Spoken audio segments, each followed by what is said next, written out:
Hello, everybody. Welcome to a new episode of the Dissenter. I'm your host, as always, Ricardo Lopes, and today I'm joined by Dr. Carlos Lalueza-Fox. He is director of the National Science Museum in Barcelona. He participated in the Neanderthal Genome Project and led the first retrieval of the genome of an 8,000-year-old European hunter-gatherer. And today we're going to focus on his recent book, Inequality, a Genetic History. So, Dr. Lalueza-Fox, welcome to the show. It's a huge pleasure to everyone. Oh, thank you, and nice to be here. Okay, so tell us first why exactly did you decide to write a book on inequality? We'll get into the archaeology and the genetics of inequality, but why do you think talking about inequality at this moment would be important? How do you look at the current state of inequality in the world today? Yes, I decided to write the book because I have been working on paleogenetics, let's say, or paleogenomics now, which is the analysis and retrieval of ancient genomes from people who lived in the past, something that was technically not possible um, 15 years ago or even less. And all in these projects that deal with prehistory movements and changes in archaeological horizons, especially in Europe where we have more data. They were focused on unraveling different migrations and changes in ancestry in the populations that model modern human populations, yeah, as I mentioned, especially in Europe. But then I noticed that many of the things we were uncovering were in fact social aspects that were related to genetics and were informing us about inequality episodes in the past. And that was not that obvious in that moment where I say, from a scientific point of view, it makes sense to focus on the changes in ancestry, in the general changes. But then I gather more and more episodes and papers where they were in fact explaining subtle details about how social structures in the past were provoking or associated to inequality. The inequality we have right now in the planet is apparently staggering for economists, something unprecedented in many ways. Um, just this week, Intermon Oxfam at Davos meeting just dropped some figures on how inequality has been increasing since the pandemic. And some of these figures, I would say, are impossible even to conceive by normal people because the figures are incredible. Something like I think is 1% of the billionaires of the world. They own more wealth than double the rest of the world. Or, for instance, the billionaires have been increasing their fortunes.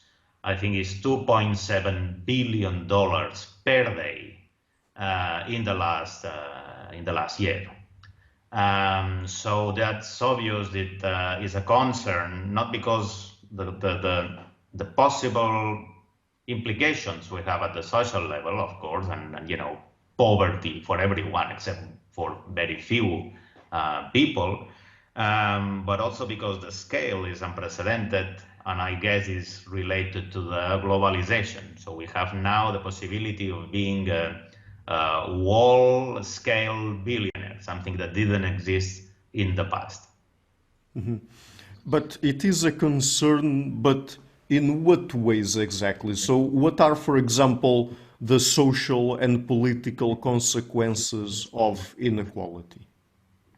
If we look at the past, historians say that the episodes of inequality in the past have been associated to episodes of political instability and social disruption.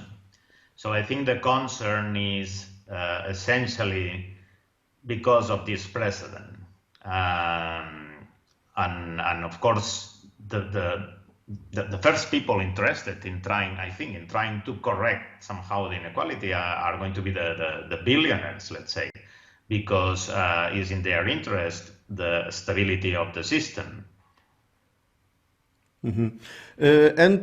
Getting into really your field and the areas where you do work, how can we study inequality in prehistory times? What kinds of scientific tools do we have for that?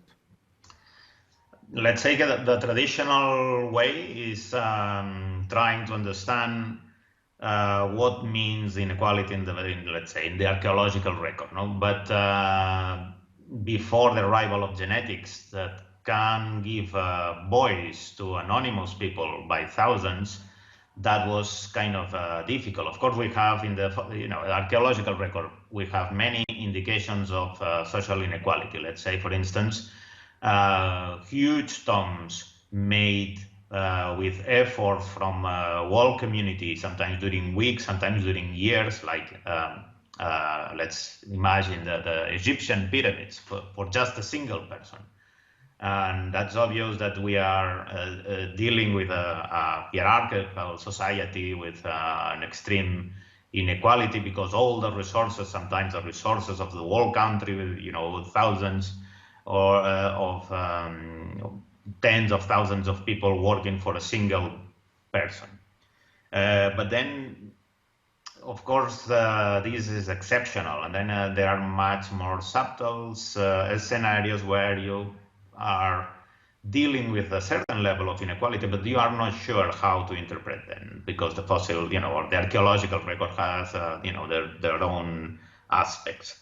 Imagine, for instance, where we have a necropolis where there are some tombs that are made on bricks, and people are buried next to this without anything, just a hole on the earth. Is this a real inequality? Is this something that we can interpret? And if we want to interpret, how do we do it? I mean, we cannot really grasp if the people buried in sarcophagus next to people buried in nothing are family related, for instance, which is a sign of inequality, the transmission of wealth across generations. And now with genetics, we have this much more powerful tool. And all the archaeologists I know, they are really fascinated, because these are problems that they have seen, but they have been unable to resolve for in many cases decades.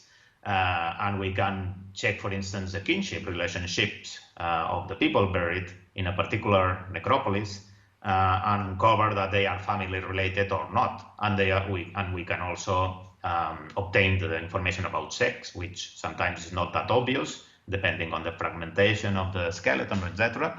And we can, of course, compare the ancestrality. Sometimes we discover that people buried with grave goods and jewelry, whenever signs of wealth, they have an ancestry different to people buried next to them without nothing, let's say.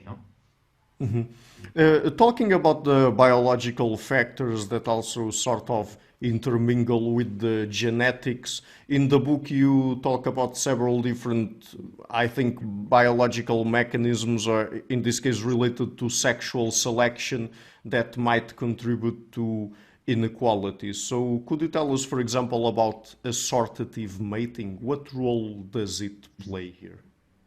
Yeah, assortative mating is a mechanism.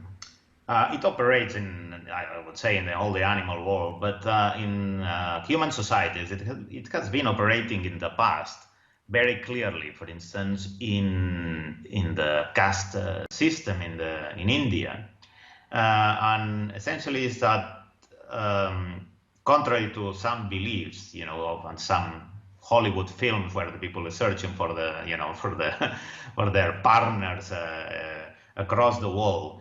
The fact is that we are biased in our search for partners and in our potential, descendants. These are quite subtle mechanisms now, I think, operating in society. There are some quite obvious that have been also operating in the past, like looking for similar pigmentation. In societies where the skin color is still makes a difference in the social class. If you go to Central America, South America, in many places, you will see that all politicians and all the people who is in power, they have skin color which is much lighter than the average populations, even in Cuba, for instance. So this is a clear assortative mating mechanism.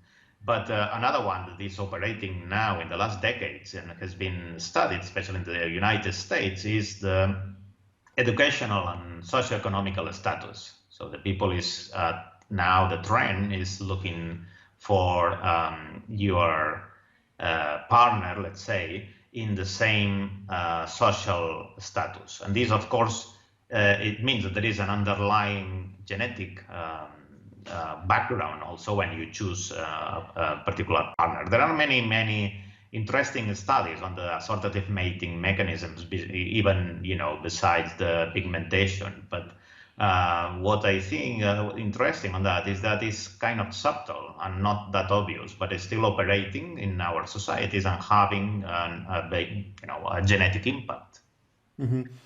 Is inequality driven by individual differences and traits? Like, for example, sometimes people talk about intelligence / IQ, personality traits like conscientiousness. Is that something that we can also study through genetics, for example? And is it really something that plays a big role, as some people argue, or do you think it's mainly driven by, for example, how the society is structured? Now that's a controversial issue, Yeah. and my view is that genetics is not really underlying inequality.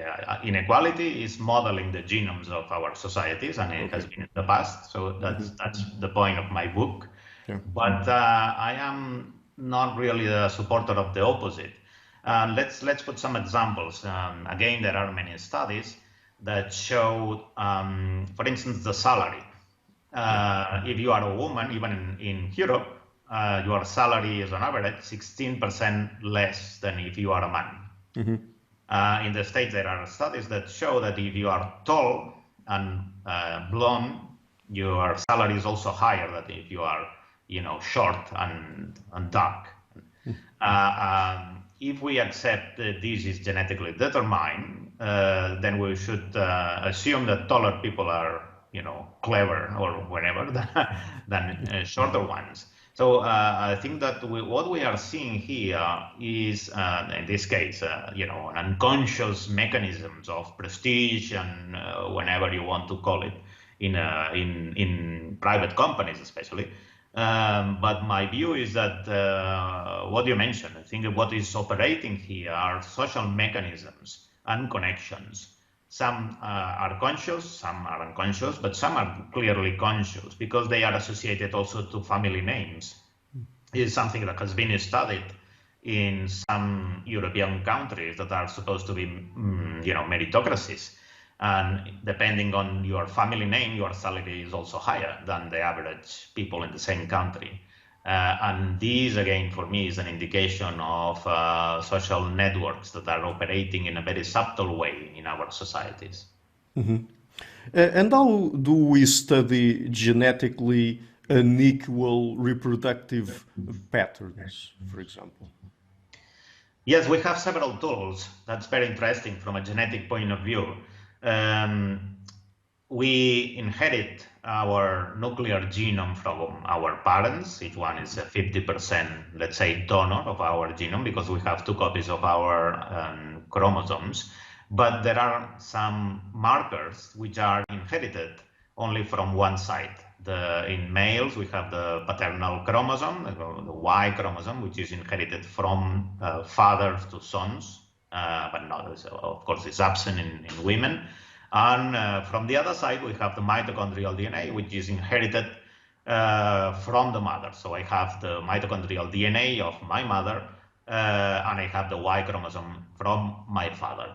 And also there are other more difficult aspects to study, which is, for instance, the X chromosome, where women carry 2 copies of the X chromosome and males only have one copy. So we can also study bias patterns, studying a particular ancestry present in our nuclear genomes, a particular ancestry present in the X chromosome as compared to the autosomes, and also looking at the uniparental markers I mentioned.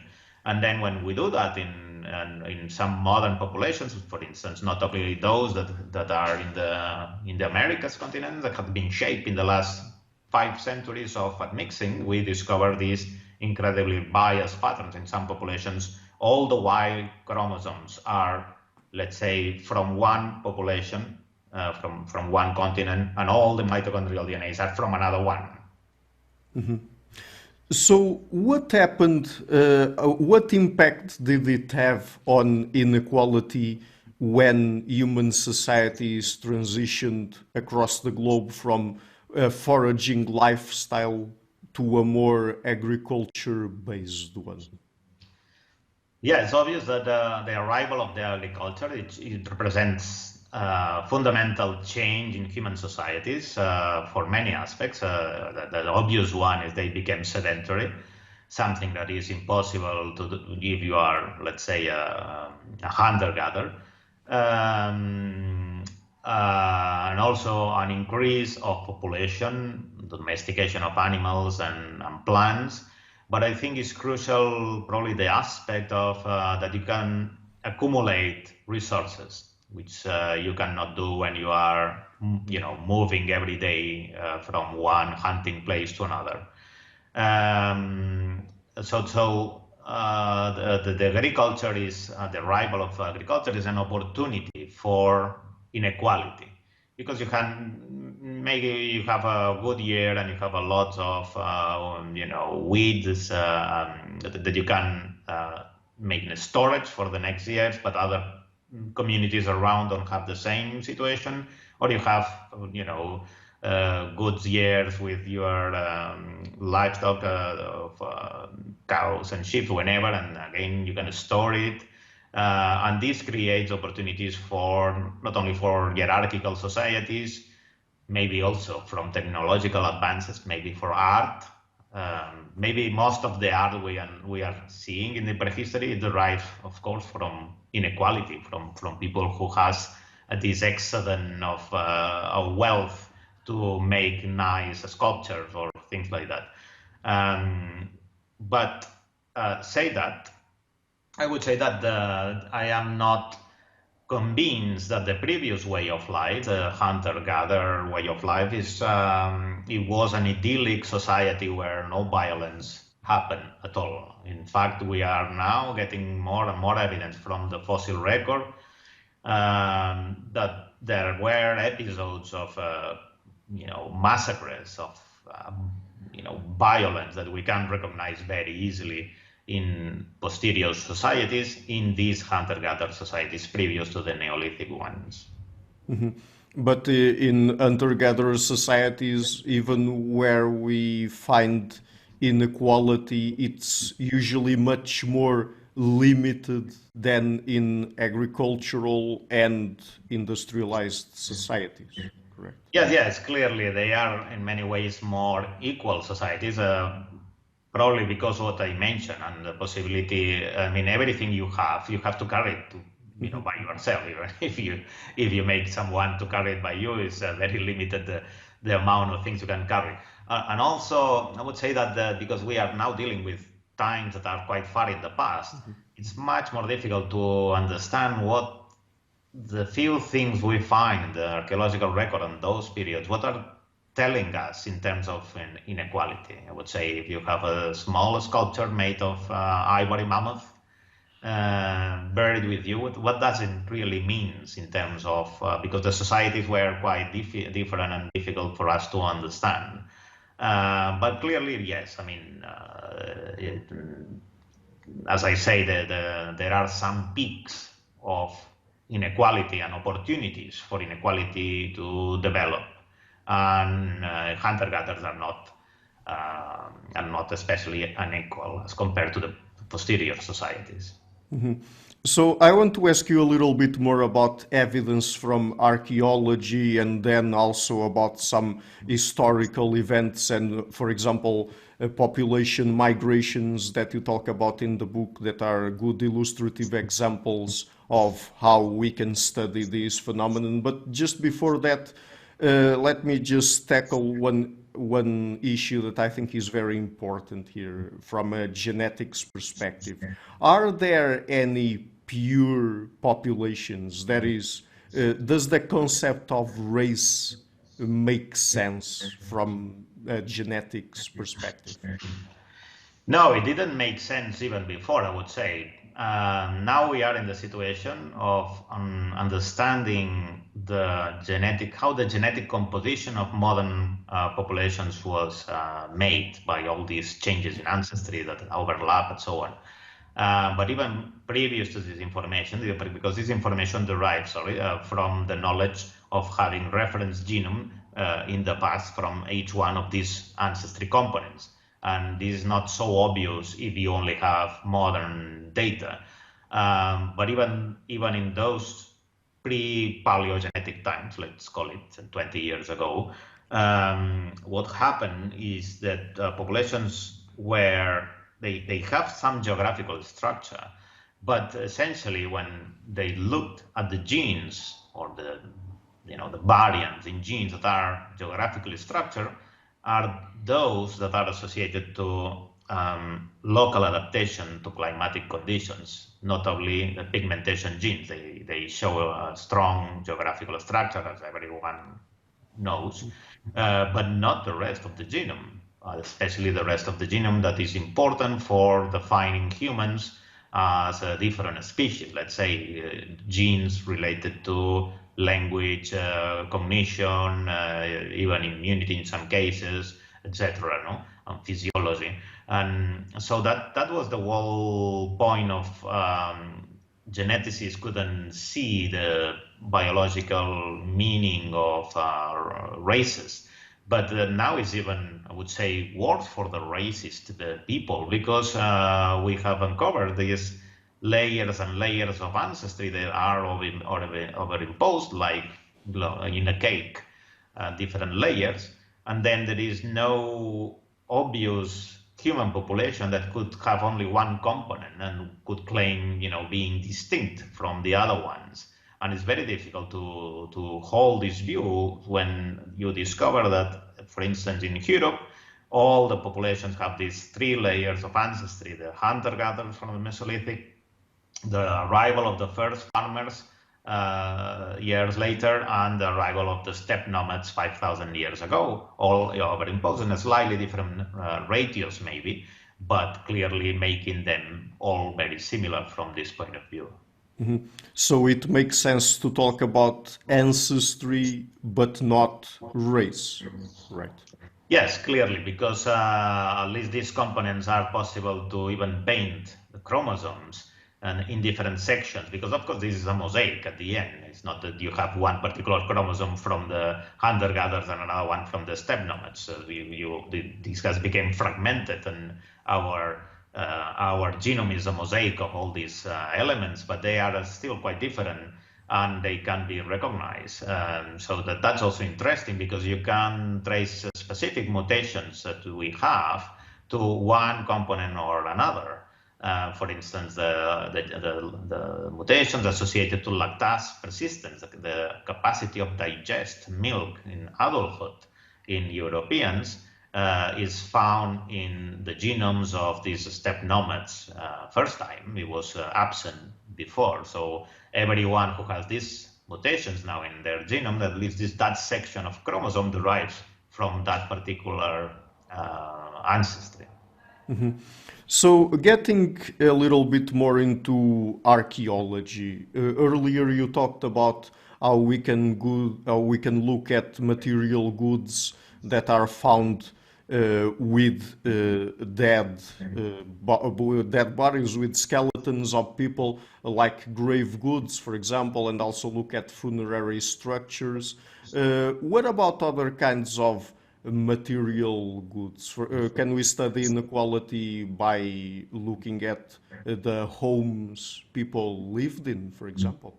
Yeah, this has been an effort made recently by some researchers. I found the idea very interesting. They use what is called the Gini coefficient, which is widely used by economists working on inequality. The Gini coefficient means it goes from 0 to 100. And it means in 0, everyone owns the same wealth in a population, and 100, a single person owns everything and the rest nothing. Of course, these are the extremes. By the way, the Gini coefficient currently in I think is in the States, it's estimated to be around 80 something, 87%, which is incredible if you think on that, considering the size of the population.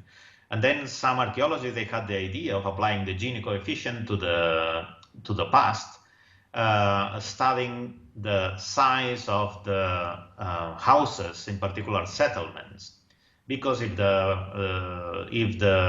population at that time was extremely unequal, we will find some huge palace and incredibly big houses of all, let's say, servants of the king or whenever it was, and then thousands of smaller houses. And then it was possible to estimate the Gini coefficient on those.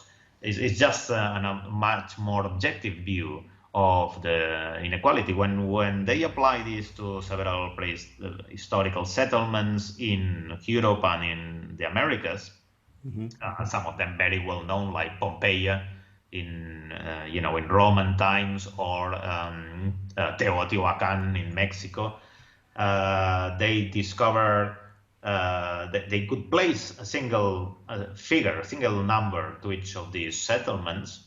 I think it was some of them, like Pompeii, was something like 40, which means it's an average. It's kind of unequal, of course, but medium as compared to our economical figures nowadays. But then they discovered the American societies tended to be more equal. They have lower Gini coefficients than the European ones, which is interesting. And it was also the explanation that maybe in Europe, as we know from Jared Diamond seminal work on guns, germs, and steels, there was the opportunity of having much more domesticates, and the herds of domesticates are probably a way of accumulating more wealth, while in the Americas there are only a couple of domesticates and not very big, let's say. Of course, these kind of studies also have some problems. Let's say we are now all aware that you can have a very small property in the core of a very expensive quarter in a big city, and that even if it's a small by size, is probably much more expensive than a very big one in the in the suburbs of the same city. There are some problems also in the materials that were used that maybe are not available, etc. But I think it's an interesting view, but because what I mentioned before on how to study inequality from archaeology, of course, is based on people who has been buried. So this can be applied in absence of necropolis and in absence of grave goods, because some of them, they have been exfoliated in the past, and maybe the tombs are now empty and we don't know what was there and in their times. And what about studying not wealth but health inequality? I mean, what kinds of health conditions can we study through analyzing people's remains, skeletons, etc.? And what does it tell us about economic inequality? Yeah, that's a very interesting point also. traditionally was possible to study some conditions, pathological conditions and diseases that maybe left a sign in the skeleton, in the bones. But these are a minority, of course, of the conditions. I don't know. I'm thinking about leprosy, traumatisms, and things like that. And now also we have with genetics the possibility of retrieving ancient pathogens from the same individuals we are studying, because in fact we have to think that a human skeleton is like an environment of different communities. We have the DNA of let's say, the owner of the skeleton when he was alive. We have DNA from bacteria, which have been in the soil or in the decomposition of the body. But we have also DNA from the pathogens this person had. Even maybe some of them were the cause of their death. So when we sequence everything we have in the sample, we then identify every component, and that's the thing that is obvious now in ancient DNA studies also, that we can get DNA from the pathogens, and this gives us a different view, of course, on the health, if we consider the health also a sign of status, let's say. In some cases, of course, that was not the case in the past, because ancient pandemics, even the wealthiest people didn't know how to deal with them, and they were kind of a democratic in many sense. They were killing everyone in in Roman times, the Justinian plague, for instance. But in other cases, it clearly is an indication of social status. For instance, there was the recent retrieval of skeletons from African slaves in New Spain, so in the early colonial period in Mexico. And not only they had traumatisms, they also, an African ancestry. That's another thing that sometimes is not obvious who is that person. But they also had these clearly conditions related to a poor health and poor hygienic conditions. So this again is an indication of social status that is now possible to study from genetics. Mm-hmm. So one of the ways anthropologists classify human societies has to do with the sex that basically stays in their original family and community, and the one that moves to find a partner elsewhere, and they use terms like patrilocality or matrilocality. So, does that also influence economic inequality in any way? I mean, whichever sex usually stays with their original community and the one that moves around the most? Yes, this is a pattern that is it has been uncovered in Europe, especially because where the continent most widely studied right now, but will move to other continents, of course, and especially prevalent in the Bronze Age with the arrival of the metals, and it has been replicated in quite a few countries now. I would say Great Britain, Spain, Germany, Switzerland, Serbia, etc. And in these settlements where you have necropolis where some people is buried with grave goods, some of them are jewels, but maybe a sword or a pot or whatever. But there is people at the side with nothing. When we have been able to reconstruct the genealogies, the families within these sites, we have discovered that the men are buried in the settlement where they were born. So that means they have their fathers, their parents, in the same site. They have the children, but women usually came from abroad. Sometimes they have a slightly different ancestry components also, which means that the movements are in some cases quite far, quite distant, let's say. And also this means the women, they don't have in the same site, they don't have their parents, they don't have sisters or brothers. They have children, of course, because they had children with the local men.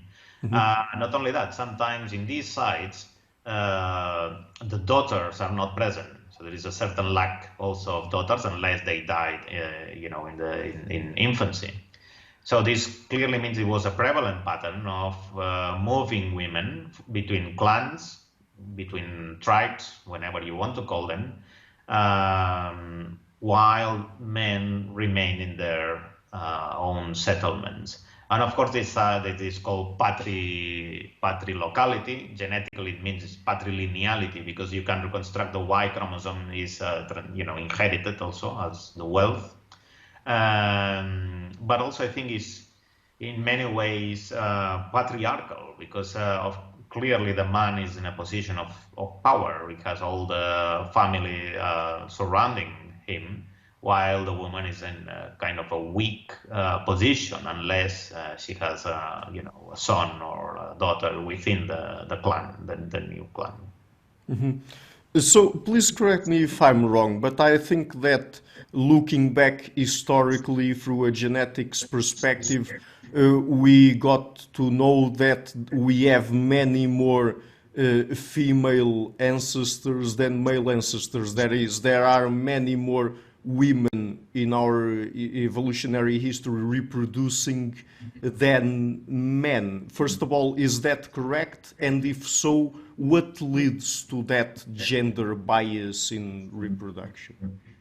No, I mean, we are going to have half ancestors who are going to be male and half are going to be females, but clearly women are likely to have contribute more to modern human diversity than men. That's because if the pattern we see in history, but also now in genetics, is prevalent, it means that we have many ancestors that are powerful men that had descendants with lots of women. Generation after generation, and in some cases the bias is incredible. There are some records of people who had literally hundreds and hundreds of children from hundreds and hundreds of women. And at the same time, it's not that obvious, but it means that every time, let's say that a powerful man had 100 concubines or wives, whenever you want to call them, let's say sexual partners and reproductive partners, there are, I don't know, 99 contemporaneous men that had no partner whatsoever. No? So this translates probably to this diversity that is driven by women more than men.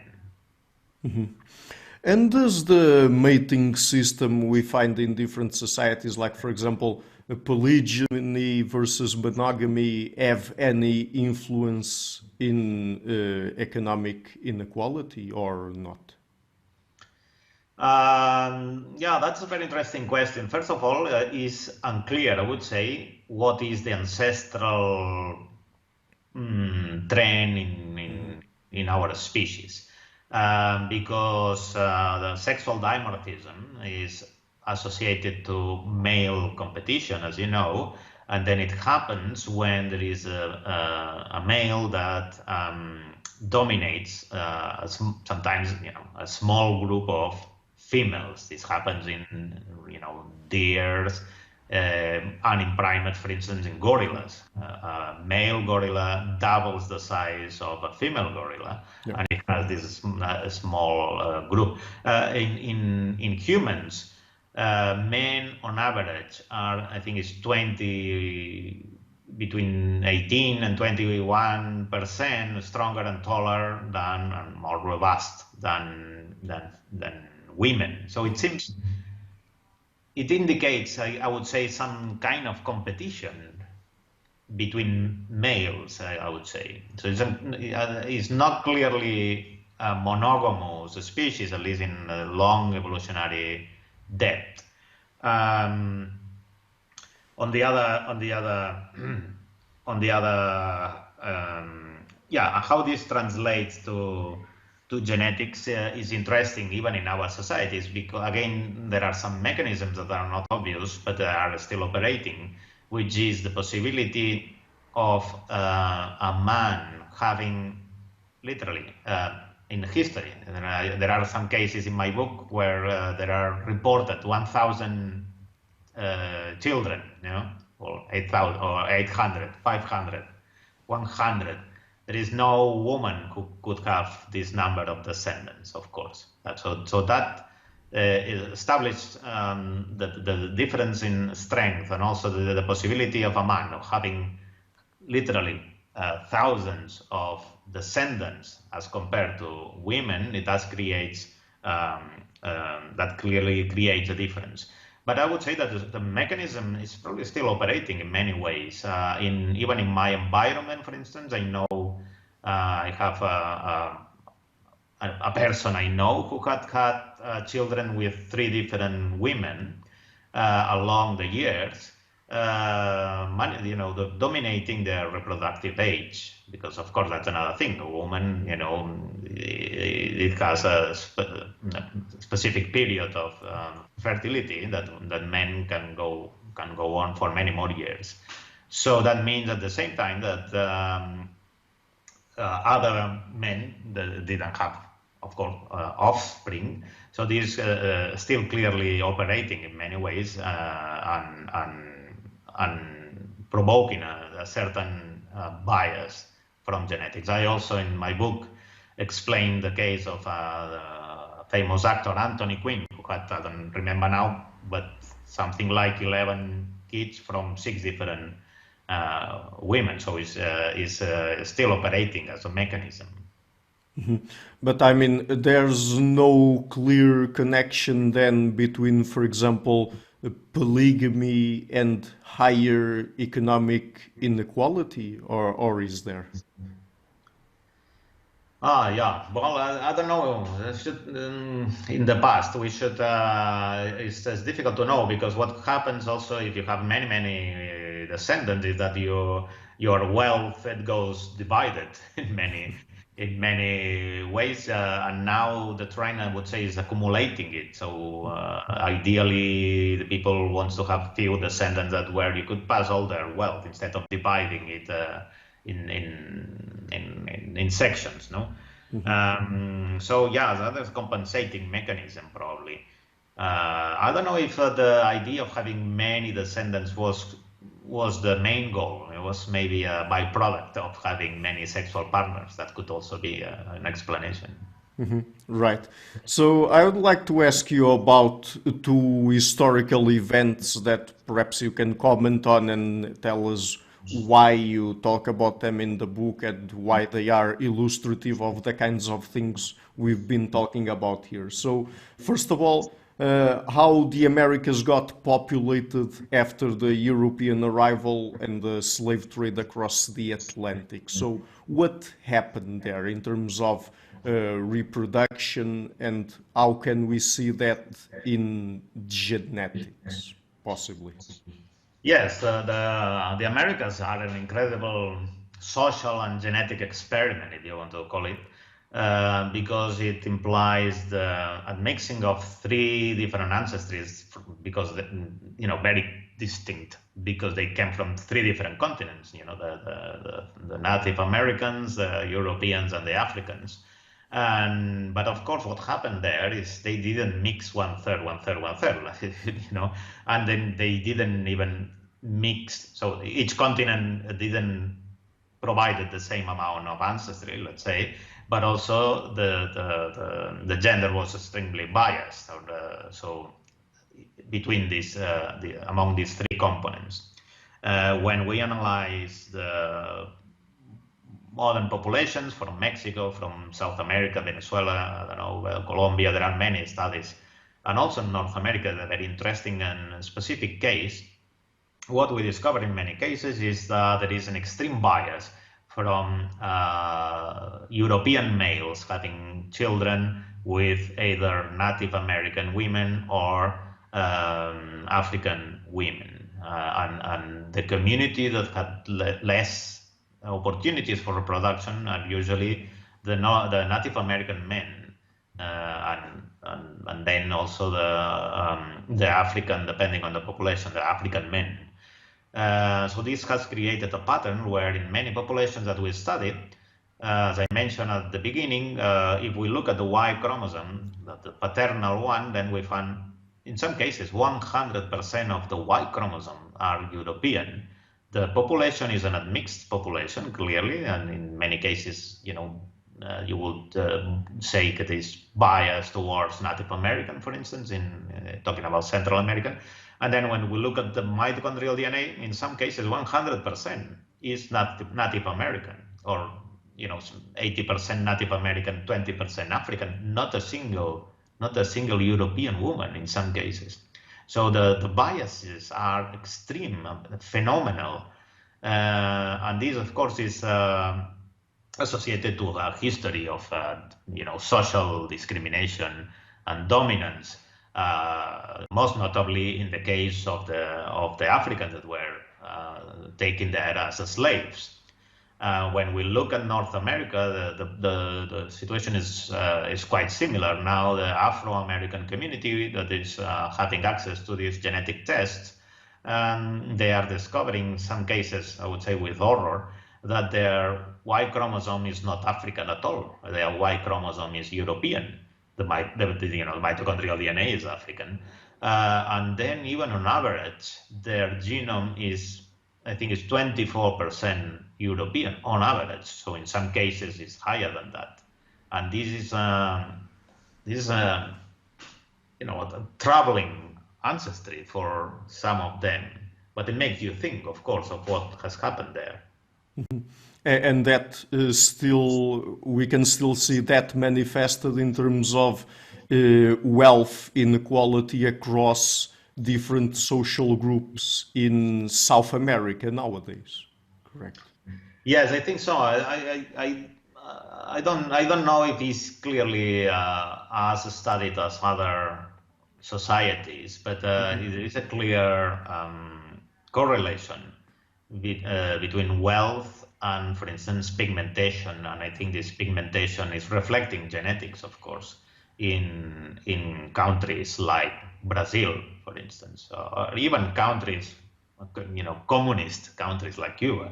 If you go there, all the politicians, the people who is in power, they have a white skin. If you go to the popular areas in La Habana, the people they look clearly African. So that would be something interesting to study in the future. It's not very well studied, I would say, because until very recently, the sites from these early periods of contact where all these things happen, let's say, much more dramatically, this 15th, 16th century, they were not excavated. But now there are many sites that are popping up, and I think it's going to be an interesting area of research on paleogenetics in the next decade. Mm-hmm. So the second example, historical example, I would like to ask you about is the Mongol Empire. So it was an empire that extended all the way from China to what is now Eastern Europe. It was a huge empire, one of the biggest in all human history. So what kind of genetic impact did it have? Yeah, the Mongols are in fact the last expression of these Central Asian steppes, because we had this arrival of the steppe nomads in Europe 5,000 years ago, but then we have the Huns, for instance, that were shocking the late Roman Empire, and then the Mongols. And the pattern is very similar. It's people who is nomad, people who lives on horse. Sometimes, the Huns, there are Roman chronicles that say that Huns could sleep riding the horse, and they did everything without stepping down the horse. That gives you an idea of the adaptation between human and horse, but also the incredible mobility they have. And the Mongols, they had not only this mobility, but also the art, as a weapon.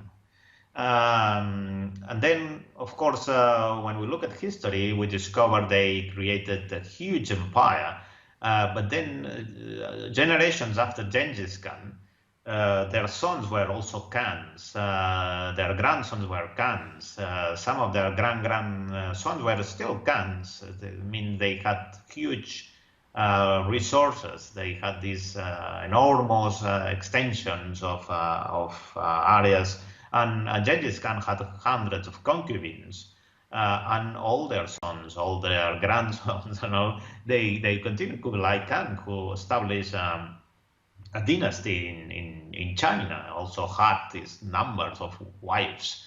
And this created a pattern that is discernible nowadays in genetics, especially in the Y chromosome. There are, I don't know how many millions of people in Central Asia, especially, that had the same Y chromosome. It seems to derive from the 13th century or 12th century, so it's very likely that came from Genghis Khan himself. Through these mechanisms, of course, you have hundreds and hundreds of children, but the mechanism which is interesting is that you keep this possibility several generations, maybe 6 to 10 generations. And this, of course, increases the pattern. And then you can, when we reconstruct all the diversity in the Y chromosomes in Asia, we discover this pattern which is star-like, which means that there's, a single original Y chromosome lineage expanded and gets now small mutations that create the star around it, and is prevalent still in the populations. Another interesting thing, and in this case we have an historical explanation for that, but across populations in different periods, we see this as kind of a star-like manifestations in Y chromosomes, in other lineages. So it means that there were other powerful men in the past that had this expansion, had this same pattern probably across several generations. Mm-hmm. So I would like to ask you now about a recent kind of technology, gene editing technologies. People talk a lot about CRISPR, for example, and I would like to ask you two different kinds of questions about that. So the first one is, do you think that gene editing technologies can help us better understand how genetics in general and human genetics in particular works a little bit better? Or yes, well, for instance, it has been applied to funny things such as in insects to provoke a knockout very easily, and or in butterflies. There are many studies in butterflies that were searching for genes involved in the pattern, sometimes complex pattern and ocella of the butterfly wings. And the CRISPR is kind of a easy-going technology. Apparently, you don't need to, very expensive facilities or to be an incredibly skillful researcher to do it. And then they provoke the inactivation of a gene, and then you see that the pattern changes, so that gene is involved in that particular pattern, etc. And this could also be applied to understanding better human traits in cell lines, probably, or changing it. There are studies that are trying to understand the differences between humans and Neanderthals by creating organoids where they have been made, CRISPR with a Neanderthal variant, which is not present nowadays in modern humans. Otherwise, it would be impossible to know. So there are many, many, many possibilities of doing research with CRISPR. Of course, the first one that comes to mind is biomedical research on people who currently have an hereditary condition, depending on a gene, something that is not working well, and in some cases, that person will die unless we do something. And I think everyone will agree that this is the right way of doing it, and this I don't think this will cause any controversy. So that's the first use of CRISPR nowadays, I think, is this one. Mm-hmm. But apart from the biomedical applications, there's also another particular area of application that people worry a little bit more about. That is human enhancement. So as these kinds of technologies keep developing, do you think, as a geneticist, do you think there might be a risk in the future of them contributing to furthering economic inequality or social inequality in any way? Yes, or biological inequality, genetic inequality. I can see every time there is a new technology, everyone agrees on the extremes, that some are acceptable, and some, most of people will perceive them as unacceptable. Let's imagine one clearly example of unacceptable. One person who has wealth and wants to have blue eyes instead of dark eyes, like myself. That would be possible because it involves the change of a single point mutation in a regulatory sequence in ERK2 gene. Of course, an aesthetic thing would be perceived as unacceptable. I don't know if there is any regulation. Probably yes, but these kind of things, they can, the legal system comes, of course, later. But then imagine something in the middle. Imagine that you are, again, a very wealthy person, and you are concerned about living as much as possible. Now, the concern of the rich people is not having, hundreds of descendants, but living them as much as possible. And then there are genes associated to longevity. They have been uncovered right now. They are being studied. There are many studies now in GWAS popping up that some genes are associated to shortening your lifespan. And then you are this wealthy person and say, well, I am at risk of dying and I want to edit my genome to increase my longevity. Is this acceptable or not? Mm-hmm. Right. And my guess is that they will do it probably at some point, or some people will like to do it, of course, because which is the point of being wealthy. If you have to die of diabetes or something like that, soon you have the possibility of editing your genome to increase your longevity up to 100 years. Mm-hmm. Right. So we're nearing the end of the interview. I have just two more questions for you. So is it possible scientifically to predict the future of inequality, or at least say something about it? I don't know, because now we are dealing more on the economic field.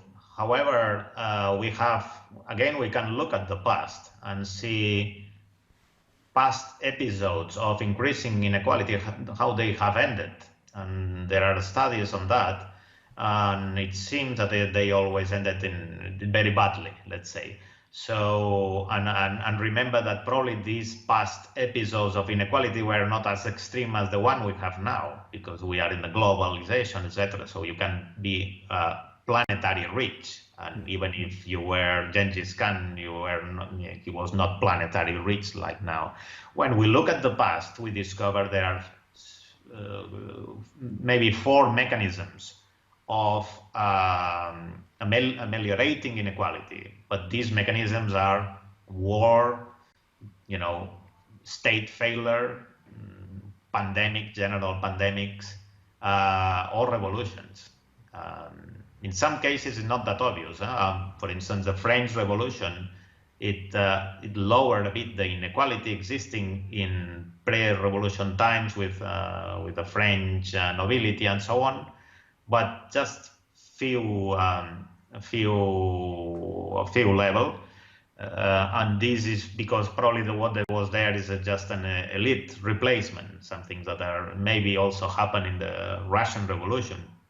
In some cases, the inequality lowered, for instance, because everyone collapsed, like the end of the Western Roman Empire, for instance, or inequality lower by a bit by high taxation that happened in the Second World War, where the taxes to the wealthy people in United States were over 96% or something like that, because the state needs money to keep the fighting and so on. And also the pandemics in the past, they were more democratic because the people didn't have information on how to avoid or survive the pandemics. But now, for instance, the recent COVID pandemic, it has been an opportunity for increasing inequality, very interestingly, because now we have the information. And of course, it's not the same if you go to your villa in Martha's Vineyard, to spend the pandemic there and you are, in your property, or if you are a worker who is working in a supermarket, or working in the street in contact with everyone without any possibility of escaping.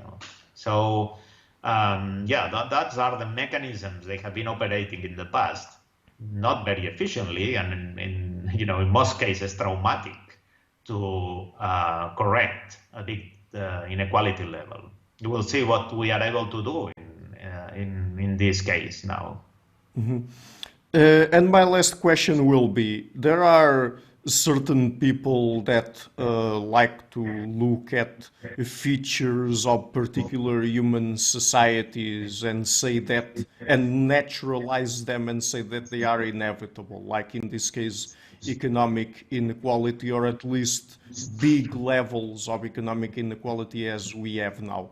But with the scientific tools we have from genetics, archaeology, history, etc., the ones we've been exploring here today, do you think it's possible to say that inequality is really an inevitable feature of human society? That's a very tricky question, of course. At some point, I would say that inequality will probably always exist, but we have mechanisms to try to correct them socially. We have much more mechanisms, many more than in the past, where all the things were not possible to discuss or to study scientifically or to quantify. Now we are in a different situation, and also the inequality is bigger because we are in a global planet, etc. But at the same time, the solutions can also be global, so we can really establish mechanisms of correction. So I'm not that concerned if this inevitable or not. I mean, there are many things that are inevitable. That death is inevitable in my way, but the question here is not if dying or not dying, but living well as much as possible, and for everyone, having public health service, etc. So the important thing is the social mechanisms and the way we discuss these things and the way we act. As I said recently, it's okay. The past is in our genes, but the possibility of correcting this past is in our hands, and this is the important thing, I think. So let's end on that note then. The book is again Inequality, a Genetic History. I will be leaving a link to it in the description box of this interview. And Dr. Lalueza-Fox, just before we go, apart from the book, would you like to tell people where they can find you and your work on the internet? Internet. I don't have Twitter, but I have an Instagram, but I only put ruins and altcoins and things like that because I like that. So, but yeah. For example, do you Google Scholar, ResearchGate, places like that? Yes. I am in all these academic things, and also I am now in the Natural Science Museum in Barcelona, and I'm trying to make a museum that could play a role in the global crisis also. It would be, would say something about biodiversity crisis, about sustainability, and I think this is related somehow to the inequality problem. We are facing so many problems as a society that everyone has the possibility of playing a role, and that's one of the things I would like to do in the future. Great. So thank you so much again for taking the time to come on the show. And I really loved the book, by the way, so I recommend it to all my listeners and viewers. And it's been a real pleasure to talk to you. That's my pleasure also. Hi guys, thank you for watching this interview until the end. If you like what I'm doing and to keep the channel sustainable, please consider supporting it on Patreon or PayPal. The links are in the description box of this interview. And if you like this interview, Please share it, leave a like, and hit the subscription button. This show is brought to you by Enlights Learning and Development Done Differently. Check the website at enlights.com. I would also like to give a huge thank you to my main patrons and PayPal supporters: Karen Litzke, Anne Blanchett, Perga Larsen, Jerry Mueller, Hans Frederick Sunda, Bernardo Seixas, Herbert Gintis, Olaf Alex, Jonathan Visser, Adam Kessel, Matthew Whittingbird, Arno Wolf, Tim Hollacy, Enric Alenia, John Connors, Philip Force Connolly, Dan Demetrio, Robert Windiger, Rui Inácio, Zup, Marco Neves, Colin Holbrook, Simon Columbus, Phil Kavanagh, Jorge Spinha, Michael Stormer, Samuel Andrea, Francis Fort, Tiago Nunes, Alexander Dunbauer, Fergal Cusson, Harl Herzog, Nuno Machado, Jonathan Librant, João Linhares, Stanton T, Samuel Correia, Eric Hines, Mark Smith, João Eira, Tom Hummel, Sardas France, David Sloan Wilson, Yacila Dez Araújo, Romain Roach, Diego António Correia, Yannick Punter, Adana Rusmani, Charlotte Bliss, Nicole Barbaro, Adam Hunt, Pablo Stazewski, Nelek Bach, Guy Madison, Gary G. Hellman, Saima Afzal, Adrian Yegi, Nick Golden, Paul Tolentino, João Barbosa, Julian Price, Edward Hall, Edin Bronner, Douglas Fry, Franca Bortolotti, Gabriel Pons Cortez, Ursula Litzke, Scott Zachary Fish, Tim Duffy, Sonny Smith, John Wiseman, Morton Eichland, Dr. Bird, Daniel Friedman, William Buckner, Mau Maria, Paul George Arnaud, Luke Lowacki, Georgios Theophanes, Chris Williamson, Peter Wolozin, David Williams, Ruth Towell, Diogo Costa, Anton Erickson, Charles Murray, Alex Shaw, Amaury Martinez, Coralie Chevalier, Pedro Bonilla, Ziegler, João Barbosa, Bangalore Atheists, Larry D. Lee Jr., Old Harrington, Sterry, Michael Bailey, Dan Sperber, Robert Grassis, Tom Roth, DRPMD, and Igor N. And special thanks to my producers: Izar Webb, Jim Frank, Lucas Tafinia, Tom Vanagdam, Bernard Hugney, Curtis Dixon, Benedict Mueller, Vega Guidi, Thomas Trumbull, Catherine and Patrick Tobin, John Carlo Montenegro, Robert Louis, and Alnick Ortiz, and to my executive producers Michel Rugieski, Matthew Lavender, Sergio Quadriano, and Bogdan Kanivets. Thank you for all.